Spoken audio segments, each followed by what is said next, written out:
Today we're going to have a look at a pen for which I received a lot of review requests. So I bought one at La Grande Compte, and don't forget that you get a 10% discount there if you're interested in buying one, or something else of course. There's a discount code thing on my website which you can find and look it up. Okay. Now what's so special about this pen? It's an Aurora pen, Italian brand. I have reviewed Aurora pens before. In fact, I have reviewed this model, not this finish, but I have reviewed the model.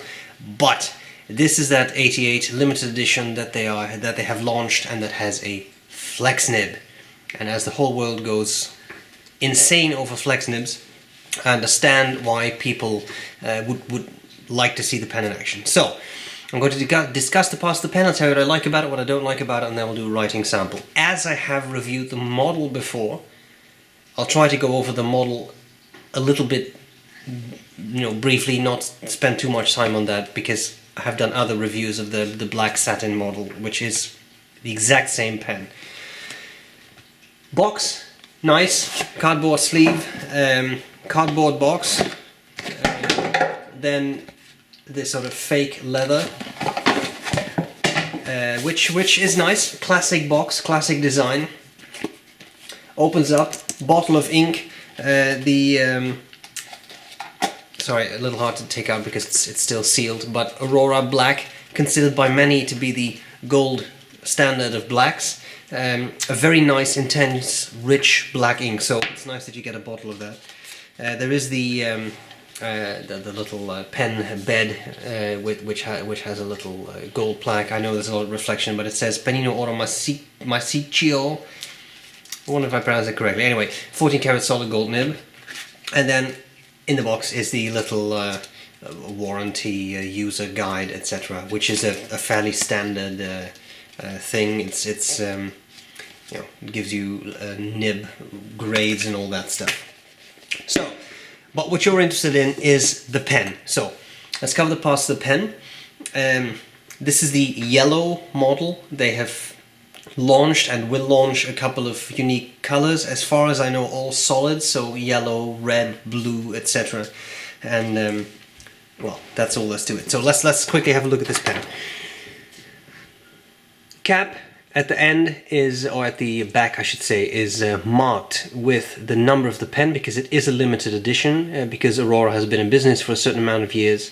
You have the standard clip, pretty stiff, but because of that ball, it's definitely usable. Then we have the center band, which says Aurora and nothing else. That's right. No, nothing else. I was correct. Then you have the barrel, and at the end the piston turning knob, because these are piston fillers. Cap unscrews, pleasant amount of twists I find, and then we have that wonderful nib that was so eagerly anticipated. Ink window, very nice, works very well, very clear, and as I have said before, the Aurora pens have a special type of piston seal which is hollow, so there's actually a bit of ink in there. So if you run out of ink, you can flick the pen and you have some let's call it emergency ink. Downside to that is that it takes longer to clean these pens, but for some people that may be worth it. The section tapers down, flares out, pretty traditional design, and of course the ebonite feed. As far as I know, it's ebonite, which is marked. It's only one nib grade you can obtain on these pens. It's a Flex Nib, but you cannot get broad, you cannot get medium. You get one nib, which is sort of a fine. It is 14 karat gold, as I've said before. It says Aurora, Italy, 14K 585. And the interesting thing, of course, is the relatively long shoulders, right? Or I should say the relatively long, narrow tines, which give that flex. Now, of course, the easiest thing for me to do is to show how the pen performs, how it flexes. And I will do that, of course, as I always do. But I'd like to talk about that a little bit more. Limited edition pen. It is not a particularly stellar material as far as I'm concerned. It's not a gorgeous celluloid. It feels like a lot of different pens. I think it's the Auraloid that they use. Doesn't really stand out to me. Yes, it's a piston filler, and if you like yellow or any other particular color they make, of course it's cool because you get a pen in your color. It is a piston filler, it is a 14 karat gold nib, it is a flex nib, but it is 620 euros, which definitely puts this in the higher segment of pens. And I'm not sure if I'm seeing it. It's a classic model, it's been around for a while, it has been revised a little bit from the original 88s. For example, there's no hooded or at least semi-hooded nib anymore. The original 88 was kind of the counter argument to Parker's 51 model, so it has changed a bit now. It's nice, but it's expensive. And the thing that actually bothers me the most is the performance of the pen. I wrote down a quote about this. Experience the until now unsurpassed flexibility of the nibs of vintage pens. That's a bold claim. If you've ever used a vintage 14 karat gold nib, you know that those can be very, very flexible. And this nib isn't. And that's all there is to it. It's an interesting nib. I enjoyed using it. It has that feedback that Aurora nibs have.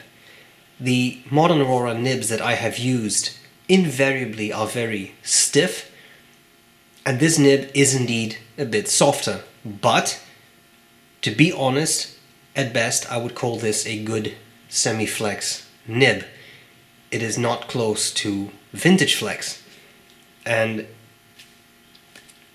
I don't really understand the claim that Aurora made. If you look at, say, a Pilot Falcon, that is a pen that is a lot cheaper than 620 euros, and that, as far as I'm concerned, flexes more than this nib does. Now, there are some benefits. Does this nib allow you to add a bit of flourish to your handwriting by pressing down a bit? Absolutely. It is definitely a lot less stiff than the standard Aurora nib is. So in that regard, I think they have done something nice because, as I said in the beginning, people really like flex. Anything that's even a little bit flexible sells better than anything that's stiff, as far as I know. So I understand what went on there. I understand they tried to do something interesting, and they did, but it's not as flexy as a vintage nib would have been, so I think that claim should not have been made. And the nib does tend to railroad. I just tried it right before this video, tried it again, and it railroads. It also does not give you the snappiness of a vintage nib. If you use a good vintage 14 karat flex nib, if you do that sort of like what they call making a pearl necklace, so you push down and you let it, and you don't push again, you push down, you don't push. So the nib tines do this, and they snap back quickly. So what you get is a blob of ink, a thin line, a blob of ink, a thin line, etc. This pen can't really do that.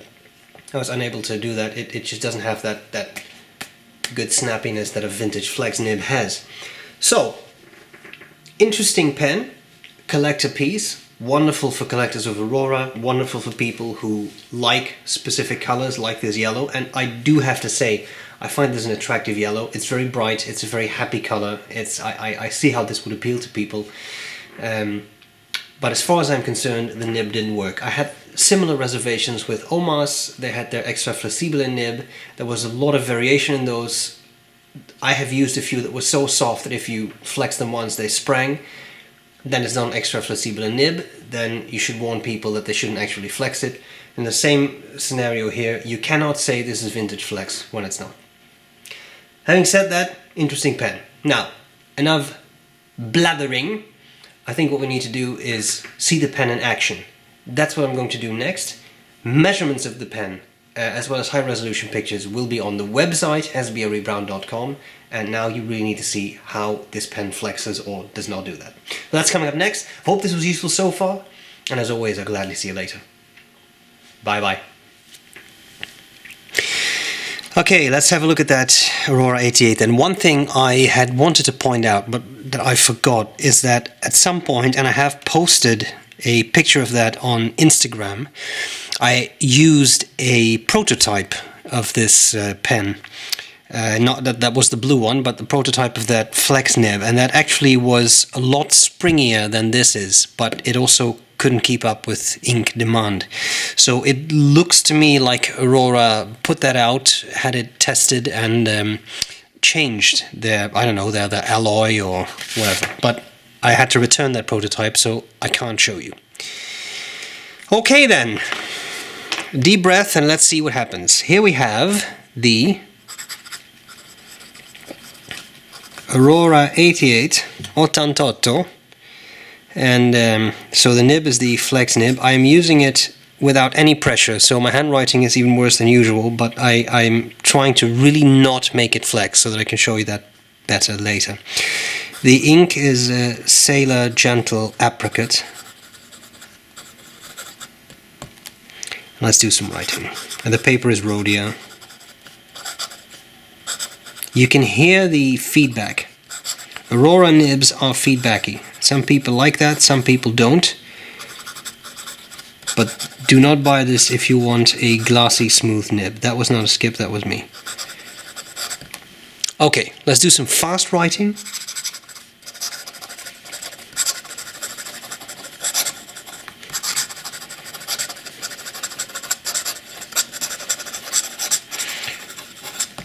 Letting go all legibility just to see how well the nib and feed keep up, and I would say they keep up pretty well. The wetness,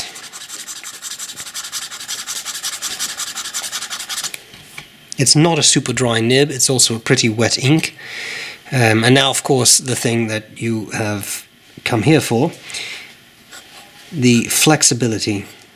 I'm going to start just drawing lines, and I'm going to add more pressure as we go. Let's see where the nib gives out.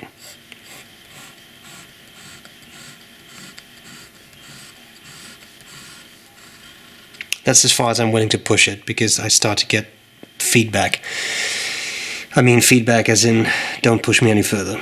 Okay, let's do some writing with that then.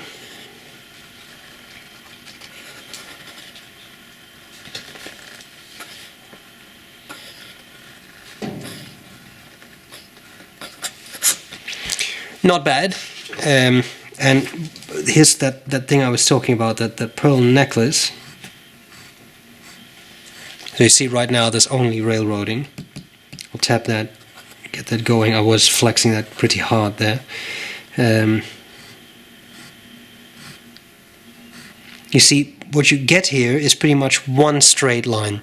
If you were to do that with a real Flex Nib, I mean a vintage Flex Nib,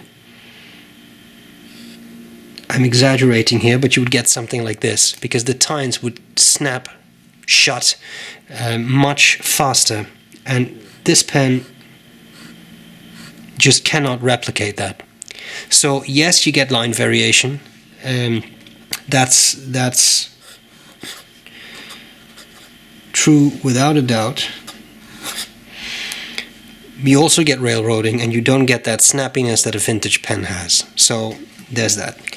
Reverse writing, for those of you who like such a thing, it's possible. You already start out with a pretty fine nib, so I don't really see the point in that, but there you have it. So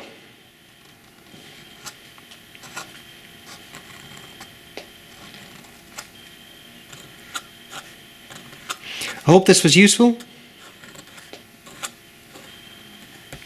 and I'll gladly see you later. Bye bye. Bye.